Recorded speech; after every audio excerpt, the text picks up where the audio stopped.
All right, hello everybody. So this is going to be page 4 of the Unit 7 packet, packet number 1. And with this particular page, it's talking about multiplying a monomial times a polynomial. If you look at the first example, you can see that it looks like the distributive property because that's exactly what it is, but it's the distributive property along with the product rule. And if you can remember the product rule, whenever you multiply two variables that have the same base, and in this case the x's is the base, then you would just add those exponents. So in this case, x to the a times x to the b would simply be x to the a plus b. Using numbers for that example, if this was x squared times x cubed, then you would say it equals x to the 2 plus 3, so to the 5th power. So it's the distributive property, but you also have to remember the product rule that goes with those exponents. So the first example, h times h plus 4. I need to distribute this h. The exponent on this h is 1. The exponent on this h is also 1. So h times h, it would be 1 plus 1. So that's going to be h squared. And then when you multiply the h times that positive 4, it's going to be 4h. And then that's the answer. So you're just multiplying and distributing. Look at example 2. So k times k is a 1 plus 1. So you'd say k squared. And then k times negative 9 is negative 9k. Going down to example 4. 6p times p is going to be 6p squared. And now you're going to say 6p times negative 8. So 6 times negative 8 is negative 48. And then you just keep the p from the 6.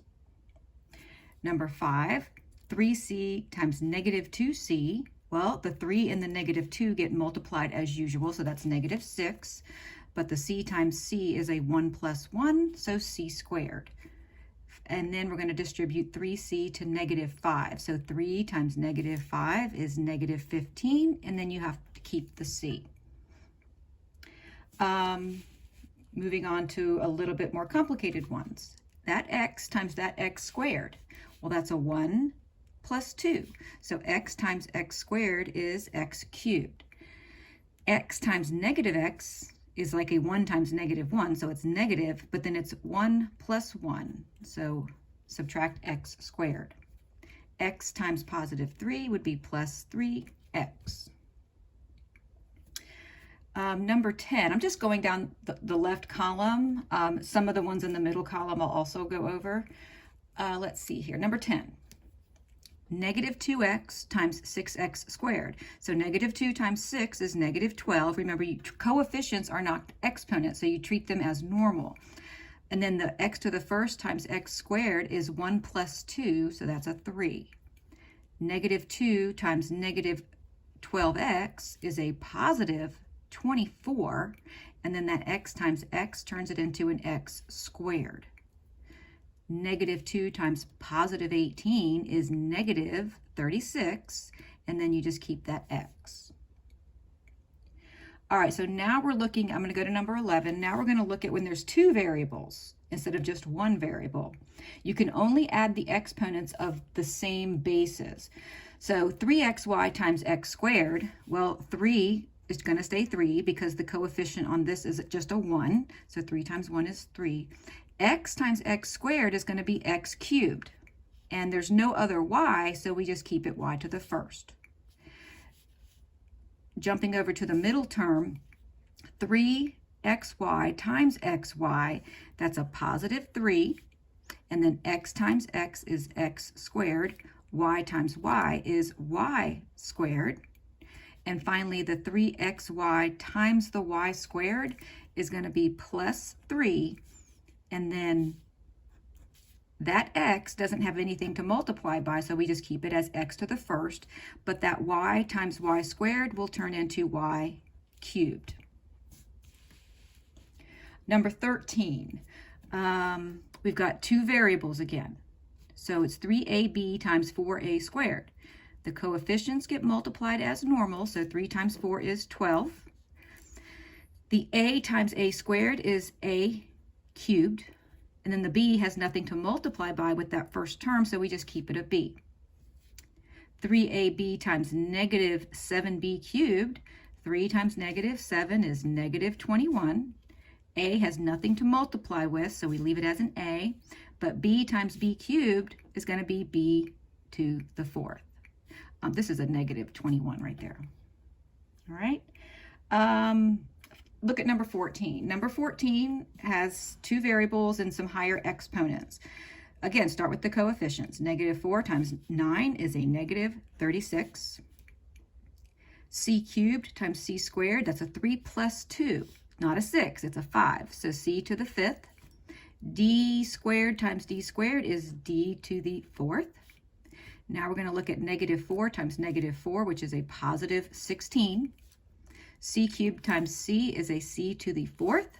D squared times d to the 5th is 2 plus 5, which is 7. All right, so that's just distributing. Multiplying, distributing. This bottom section, you're going to have to distribute first, which is what we just did up here. But then you have to simplify the remaining expression, which is what you had done on pages 1, 2, and 3. So start with number 16. The negative 2x times the 3x is a negative 6x squared. Now, negative 2x times negative 4 is a positive 8x. Now, that 7x is not in the parentheses, so I'm just going to copy and paste it and bring it down. As you can see, we have a trinomial, but these two terms are like terms, so we can combine them, which means to add them. So all you do is add the coefficients. So the negative 6x squared stays that, but 8 plus 7 is a 15x. So this would be simplified. And now it's turned into a quadratic binomial. Number 18. Y times y is y squared. Y times positive 4 would be plus 4y.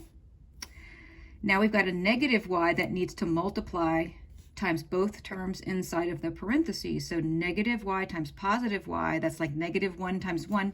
So we'll say negative y, negative 1y, but the exponent of 1 and 1 is going to make negative y squared. Here, negative y times negative 3 is going to be a positive 3y. Just going to copy and paste that negative 9y. Now, I have got 1, 2, 3, 4, 5 terms. I need to combine or simplify this. I'm going to combine the like terms. Always start with the highest exponent. So I see that 2 is my highest exponent. So I've got a y squared, but I've also got another y squared, but it's a negative y squared. Now these two, it's a 1 minus 1, so they actually cancel each other out. So we won't have an exponent of 2 in the answer. What's left is a positive 4y, a positive 3y, and a negative 9y. So what we're really doing mathematically is we're the coefficients, it's going to be 4 plus 3, which is 7, and then take away 9, which leaves us with a negative 2y. So that's the answer, just negative 2y. Finally, the last one for right now, we've got negative 2 times 3m cubed. Negative 2 times 3 is negative 6, and then just m cubed. Negative 2 times the 5m is going to give me a negative 10m. Negative 2 times 6 is a negative 12. Now to skip over to this section, a 3m times a 2m squared is a positive 6m cubed, 1 plus 2. 3m times 3m is positive 9m squared, and then a 3m times a 1 is just plus 3m. Now this one's got 1, 2, 3, 4, 5, 6 terms. The highest degree is this cubed. So it happened again where the highest degree is just going to cancel out. I'm not sure why they did that with both of these examples, but -6 and +6 are just going to cancel each other out. The next highest exponent is going to be this m squared, and I don't see any other m squared, so I'm just going to copy and paste the m squared, 9m squared, and I've used it, so I'll cross it out. The next highest degree is the m to the first. So I've got a -10m to the first, a +3m to the first, which when you combine them gives you a -7m. So I'm going to cancel those out. And finally, that -12 just gets copied on the back end. And that's the answer. We're left with a quadratic trinomial. I hope this helps.